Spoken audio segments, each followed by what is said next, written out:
সম্মানিত সুধী, আর দেরি নয়, সরাসরি মূল আলোচনায় প্রবেশ করছি। আমার সঙ্গে আপনারাও তিলাওয়াত করুন, যেন প্রতিটি অক্ষরে নূর আল্লাহ তাআলা আমাদের হৃদয়ে উদ্ভাসিত করে দেন। করুন। আউযু বিল্লাহি মিনাশ শাইতানির রাজীম। বিসমিল্লাহির রাহমানির রাহিম। ওয়াল আসর ইন্নাল ইনসানা লাফি খুসর إلا الذين آمنوا وعملوا الصالحات وتواصوا بالحق وتواصوا بالصبر। আকৃতিতে খুব ছোট একটা সূরা, এই সূরার ফজিলত কত বেশি, তাৎপর্য কত বেশি, গভীরতা কতটুকু, তা ভাষায় প্রকাশ করার কোনো শব্দ নাই। সুবহানাল্লাহ। ইমাম তাবারানী মুআজ্জাম তাবারানীতে আর ইমামে বাইহাকি শুআবুল ঈমানে একটি হাদিস এনেছেন। কানা রাজুলানি মিন أصحاب رسول الله صلى الله عليه وسلم إذا التقيا لم يتفرقا حتى يقرأ أحدهما على الآخر سورة والعصر। হাদিস সাক্ষ্য দেয়, আল্লাহর হাবিবের দুজন সাহাবী যখনই সাক্ষাৎ করতেন পরস্পর, একজন আরেকজন থেকে ততক্ষণ সরতেন না যতক্ষণ না কোরআন কারীম থেকে সূরা না শোনাতেন, আর সঙ্গে অবশ্যই সূরাতুল আসর তেলাওয়াত না করতেন। সাহাবায়ে কেরাম রিদওয়ানুল্লাহি তাআলা আলাইহিম আজমাইন, ওনাদের অভ্যাস ছিল একজন একজনের সাথে সাক্ষাৎ হলে নিজে যা জানতেন সূরা শোনাতেন, আরেকজন যা জানতেন শোনাতেন, কিন্তু অবশ্যই সাথে সূরাতুল আসর শোনাতেন। সুবহানাল্লাহ। এর থেকে বোঝা যায় সূরাতুল আসরের তাৎপর্য, ব্যাখ্যা, গভীরতা কত বেশি, বলেন সুবহানাল্লাহ। প্রশ্ন হলো, কেন সূরাতুল আসর আবশ্যিকভাবে, কম্পালসারি ভাবে কেন শোনাতেন? আয়াতুল কুরসি কেন শোনাতেন না? ফাতিহা কেন শোনাতেন না? প্রশ্ন আসে না? তার জবাব হচ্ছে একটাই, মানব জাতির ইহকালীন কল্যাণ আর পরকালীন মুক্তির জন্য যত মৌলিক কথাই আছে আল্লাহ রাব্বুল আলামিন সূরাতুল আসরের 4 আয়াতের মধ্যে বলে দিয়েছে। বাকিরা কি ঘুমাচ্ছেন নাকি? শুনতেছেন? মাইক এমন একটা কায়দার মাইক আমাকে দিছে, স্ট্যান্ড না আমি জনগণ দেখি না জনগণ আমাকে দেখে, খুবই পিকুলিয়ার টাইপের মাইক, এই যে জাদুঘরে রাখার মতো একটা জিনিস।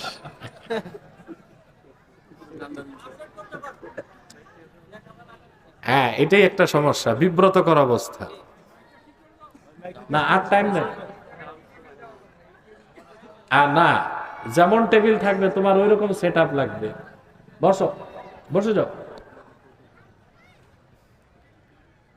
কথা শুনতেছেন? ইহকালীন কল্যাণ এবং পরকালীন মুক্তির জন্য যত কথা সব আল্লাহ সূরাতুল আসরের 4 আয়াতের মধ্যে বলে দিয়েছেন, বলেন সুবহানাল্লাহ। আল্লাহ তাআলা উম্মতে মুহাম্মাদীকে এটা বলেন নাই যে তারা শুধু মসজিদ মাদ্রাসার খানকা নিয়ে থাকবে। পিছনে আওয়াজগুলো বন্ধ করা যায় না? ভলান্টিয়ার নাই?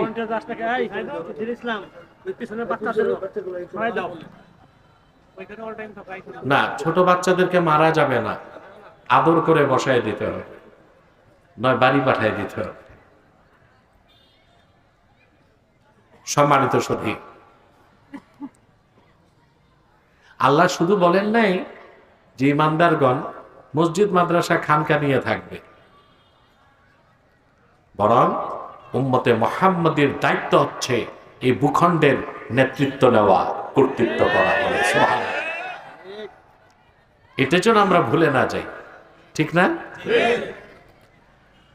কোরআন কারীমে আল্লাহ রাব্বুল আলামিন বলেন, আল্লাযীনা ইম্মাক্কান্নাহুম ফিল আরদি আকামুস সালাতা ওয়া আতাউয যাকাতা ওয়া আমারু বিল মা'রুফি ওয়া নাহাউ আনিল মুনকার ওয়ালিল্লাহি আকিবাতুল উমুর।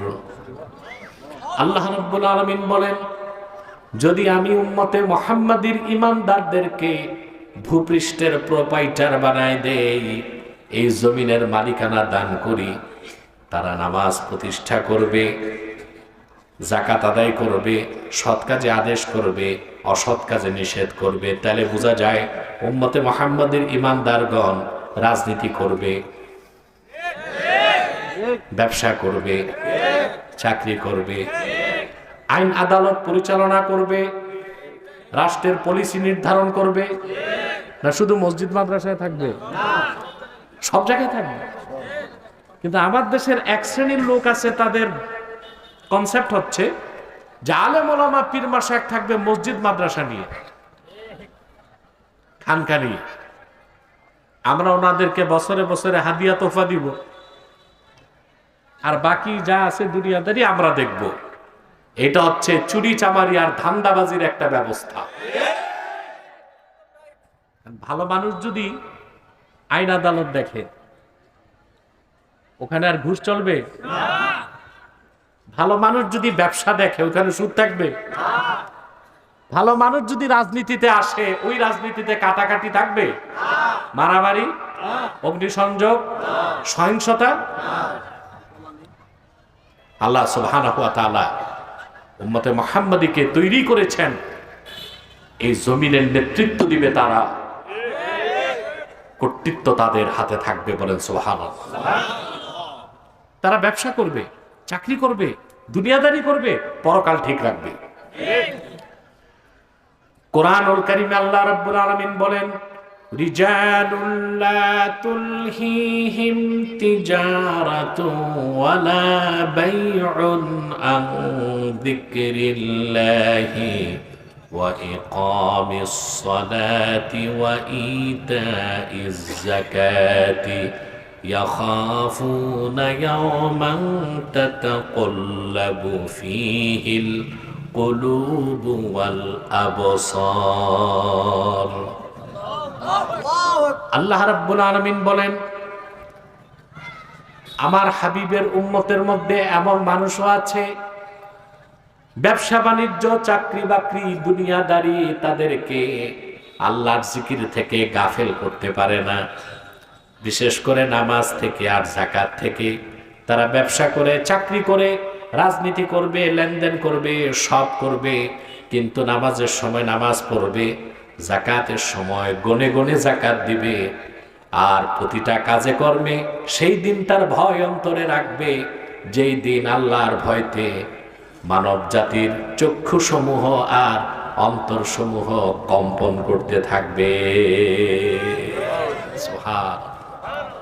দুনিয়াও লাগবে, আখিরাতও লাগবে। উমুরুল মুহিম্মাত মিন উমুরিদ দুনিয়া ওয়াল আখিরা। দুনিয়া ও আখিরাতের মৌলিক সমস্ত সমস্যার সমাধান, ইহকালীন কল্যাণ আর পরকালীন মুক্তির সব কথাই আল্লাহ সূরাতুল আসরে বলে দিয়েছেন।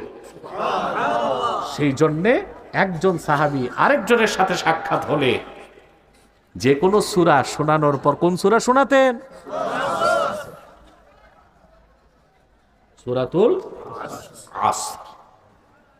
আমরা বাংলাদেশের 88% মুসলমানই সূরাতুল আসরের তর্জমাটা জানে না, ব্যাখ্যা তো দূরের কথা, ঠিক না? আসুন আল্লাহ কি বলেছেন এই সূরা আমরা একটু শুনি।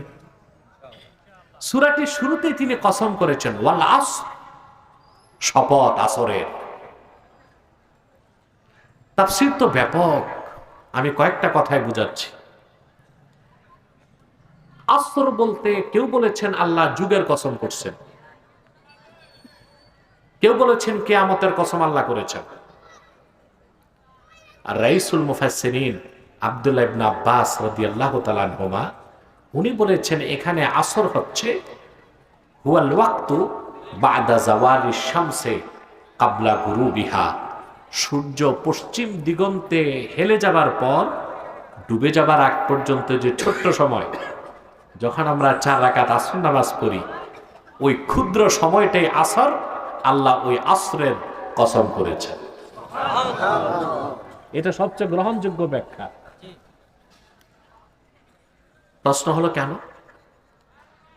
আসর তো খুব ছোট্ট সময়, আল্লাহ সকালের কসম কেন করলেন না? এখানে রাতের কসম কেন করলেন না? দুপুরের কসম কেন করলেন না? অন্যান্য জায়গায় তো করেছেন, এখানে করলেন না কেন? প্রশ্ন আসেন। আরে বাবা, আমাকে সাপোর্ট দিতে হবে। আমরা কি কবরস্থানে না মাহফিলে? কিন্তু আপনাদের অ্যাটিটিউড দিয়ে তো বুঝাতে হবে যে আপনারা মাহফিলে আছেন, কবরস্থানে না। হ্যাঁ, আমি দুঃখিত, আমার রাত বেশি হয়ে গেছে, কিন্তু এই জন্য আপনাদের এই যানজট দায়ী। বুঝতে পারছেন? স্টেজে উঠা নামা বন্ধ, যে নামছে আর উঠবে না, আর যে উঠছে আর নামবে না। তারপর আপনাদের কিসমত ভালো, আমি দেখেছি ঢাকায় প্রচন্ড বৃষ্টি হচ্ছে এবং শিল পড়তেছে। আপনারা পাশের এলাকায় আল্লাহ এখন পর্যন্ত হেফাজত করছেন। এখন যদি আল্লাহ বৃষ্টি দিয়া মাহফিলটা পণ্ড করে দেন, বেইনসাফ হবে? ওনার কাজ, উনি যেমনি খুশি কথা বলেন। রিদা বিল কাদা, সুবহানাল্লাহ। আল্লাহর সিদ্ধান্তে সন্তুষ্ট থাকাই তো মুমিনের কাজ। তিনি যদি এই মুহূর্তে বৃষ্টি দিয়া পণ্ড করে দেন, ওইটা ইনসাফ। আর যদি বৃষ্টি না দিয়া মুনাজাত পর্যন্ত সময় দেন, ওটা ইহসান। আমরা দেখব আমাদের হকে তিনি ইনসাফ করেন না ইহসান করেন। কি বলেন?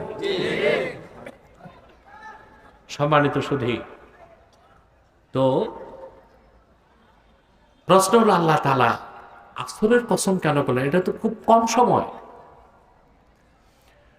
মুফাসসিরগণ জবাব দিয়েছেন, মূলত আল্লাহ রাব্বুল আলামিন মানব জাতির কর্মসূচির কথা এখানে বলেছেন।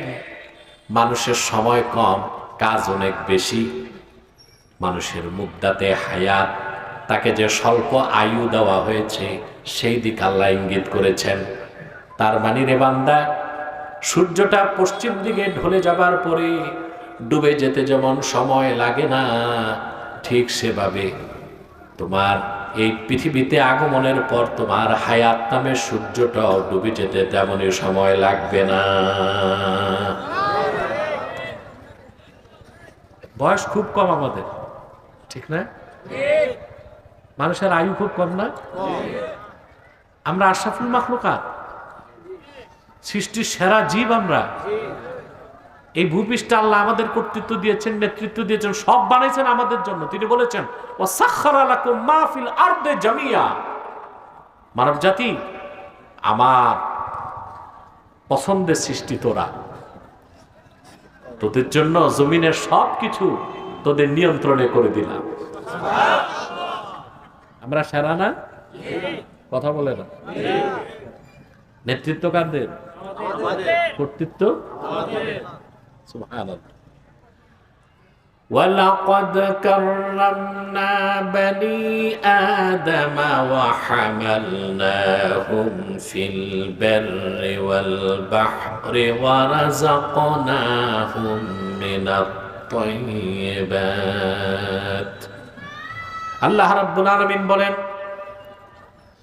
আমি আদম সন্তানদেরকে সম্মানিত করেছি, জল এবং স্থলে তাদেরকে কর্তৃত্বশীল বানায় দিছি, আর ভূপৃষ্ঠের সবচেয়ে মূল্যবান জিনিসগুলো তাদের জন্য রিজিক বানায় দিয়েছি। জলে কর্তৃত্ব কাদের? স্থলে? পানিতে সবচেয়ে বড় প্রাণী হচ্ছে নীল তিমি। একটা নীল তিমির লেজে 7টা হাতি রাখা যায়। কয়টা হাতি? 7টা। তো জলে কর্তৃত্ব কি নীল তিমির না মানুষের? স্থলে সবচেয়ে বড় প্রাণী হাতি, কিন্তু কর্তৃত্ব হাতির না মানুষের? মাহুত বসে হাতির পিঠে, যেমনে চালায় অমনে চলে। যে মানুষের এত দাম, এত মূল্য, এত মর্যাদা, আল্লাহর এত প্রিয়, মানুষের বয়স আল্লাহ দিচ্ছেন 60 বছর, 70 বছর, খুব বেশি 100 বছর। অথচ একটা কচ্ছপ বাঁচে 250 বছর, আর একটা গুই সাপ বাঁচে 700 থেকে 750 বছর। মানুষ বাঁচে 60, 70, 100 বছর। আমার তো মনে হয় না দূরবীন দিয়ে খুঁজে আমাকে টাঙ্গাইলে 10টা মানুষ দিতে পারবেন যাদের বয়স 100 পার হয়েছে। সম্ভব? মনে হয় না। 100 পার হয়ে গেছে, 10টা লোক দেওয়া মুশকিল হবে। মানুষের বয়স এত কম, কাজ অনেক বেশি। এই জন্য আল্লাহ আসরের কসম করেছেন, ওয়াল আসর, শপথ আসরের। এখানে আরেকটা কারণ আছে।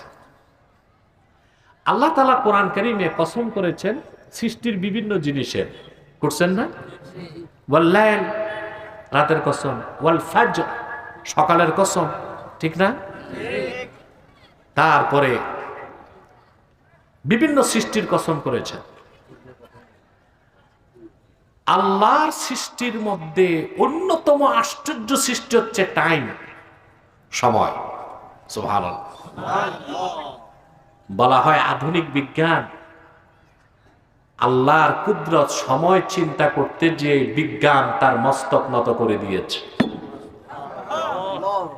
আর আল্লাহর একটা কুদরত, সময় যদি কেউ বুঝে, সে কখনো ডারউইনবাদী, বিবর্তনবাদী, ম্যাটারালিস্ট, ন্যাচারালিস্ট, প্রকৃতি পূজারী, বস্তুবাদী, জড়বাদী, অ্যাথিস্ট, নাস্তিক হতে পারে না।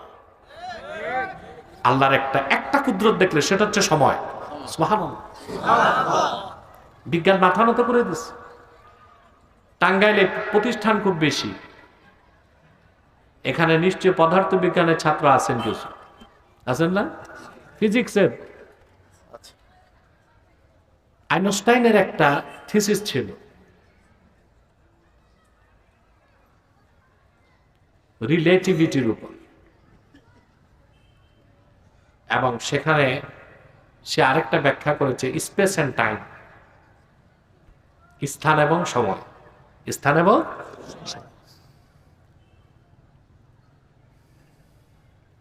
আইনস্টাইনের সূত্রটাকে এইভাবে ব্যাখ্যা করা যায়, স্পেস এন্ড টাইম, এটা বুঝাতে যে কোন একজন মানুষকে আপনি রকেটে ভরলেন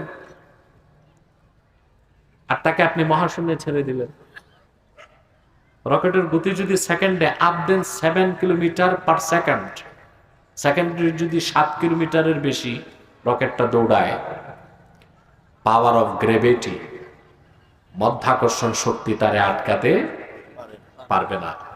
মানুষটা দূরবর্তী কোন নক্ষত্রে যে যদি মাত্র 2 বছর থাকে, মাইকম্যান ভাই আওয়াজটা ফিরে আসো, ওটা বন্ধ করো, বন্ধ করে দাও, দেয়াল আছে তো সাউন্ড কমায় দাও, কমায় দাও।